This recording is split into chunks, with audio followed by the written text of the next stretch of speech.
The morning I discovered my late husband had been living a secret life began like every other lonely Saturday since his funeral.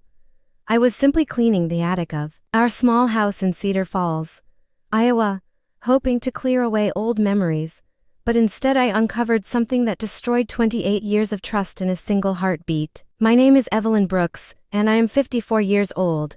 For nearly 3 decades, I believed my husband, Daniel Brooks, was an honest, hardworking man who struggled every month to provide for us, and although money was always tight, I never complained because I thought love mattered more than luxury. Daniel worked as a warehouse supervisor for a local shipping company and constantly reminded me that his paycheck barely covered our bills.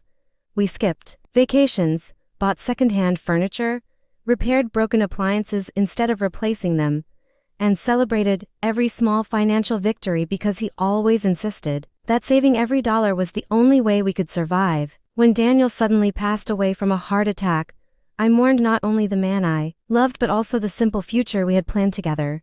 After paying for his funeral with a modest insurance policy and using nearly all of our savings to settle remaining expenses, I accepted that my retirement would be difficult, yet I never imagined the greatest shock of my life was still waiting for me. While sorting through a dusty wooden chest in the attic, I found a faded leather document holder hidden beneath several old photo albums that I had never seen before.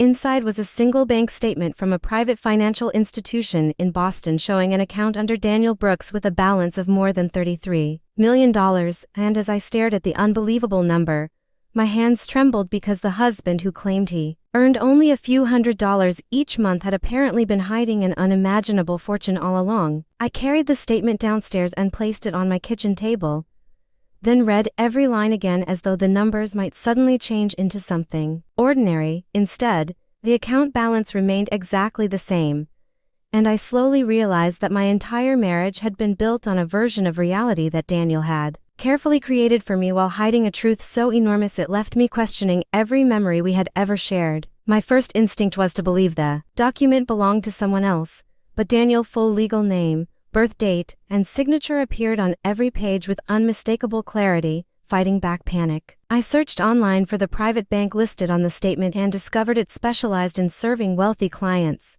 a fact that made even less sense because my husband had always acted as though buying a new pair of shoes required weeks of careful budgeting. After nearly an hour of staring at my phone, I finally gathered enough courage to call the customer service number printed at the bottom of the statement.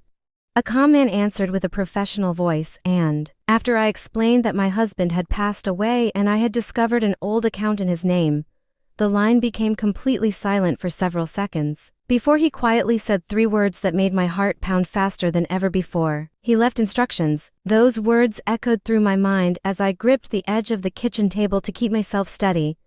And before I could ask another question, the manager politely explained that he could not discuss the account over the phone.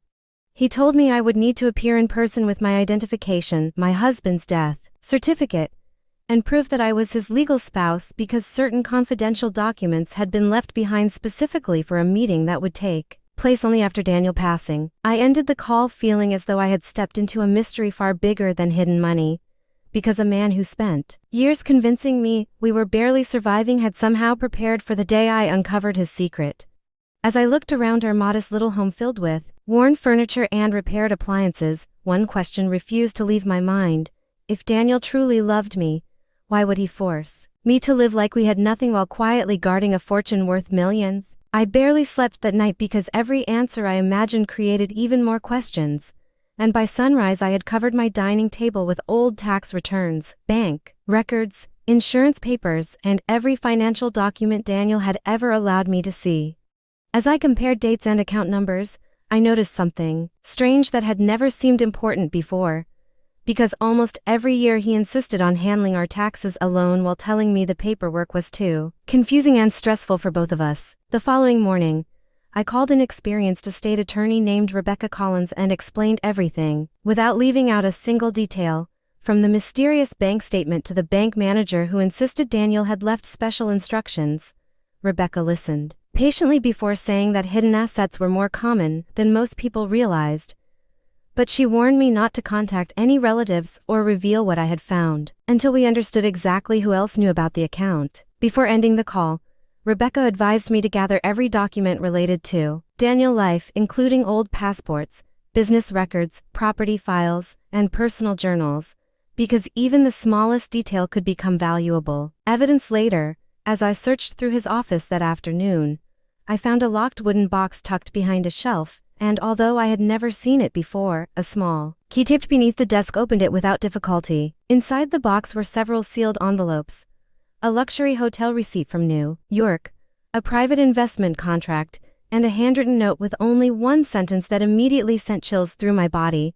The note simply read, "If Evelyn ever discovers the account before they contact her, tell her not to trust anyone in my family until she learns the whole truth." And for the first time since Daniel's death, I realized that the fortune was only the beginning of a secret someone had desperately wanted to keep buried. The warning in Daniel's note changed everything because it no longer felt like I was uncovering a forgotten bank account, but stepping into a carefully hidden story that had been waiting years to surface.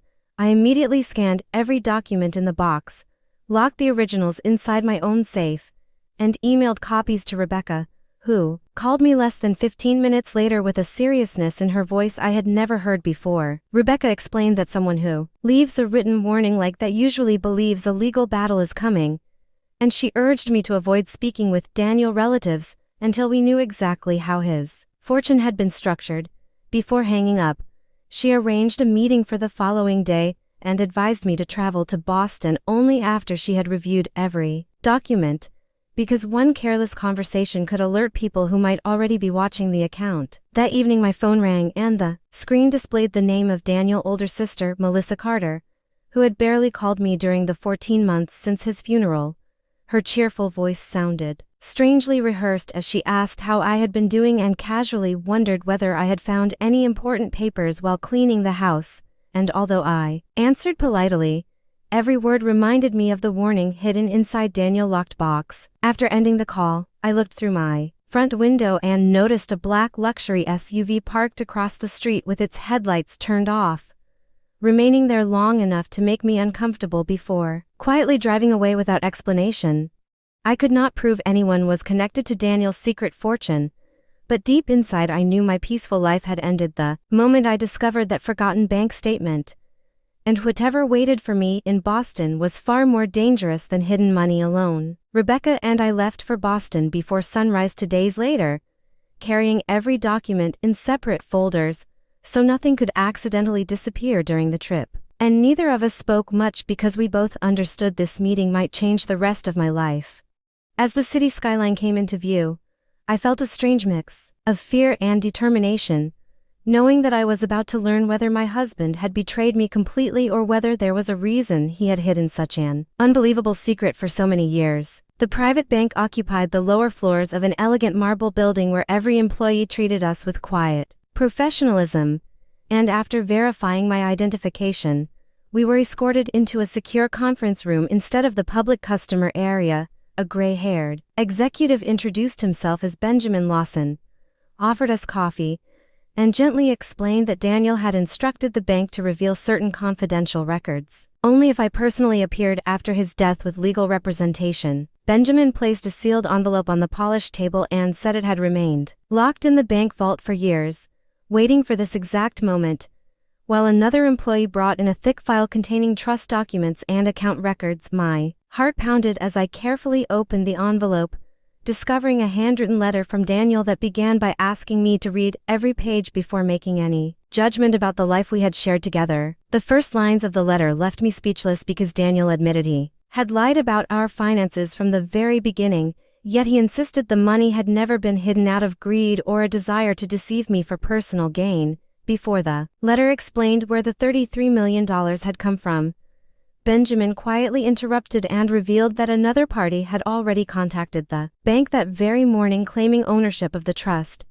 meaning someone else knew I had uncovered the account and was already trying to take everything before I learned the full truth. If you are enjoying this story so far, please take a moment to subscribe to our channel and turn on the notification bell so you never miss our latest stories. Your support means the world to us and motivates us to keep bringing you powerful, emotional,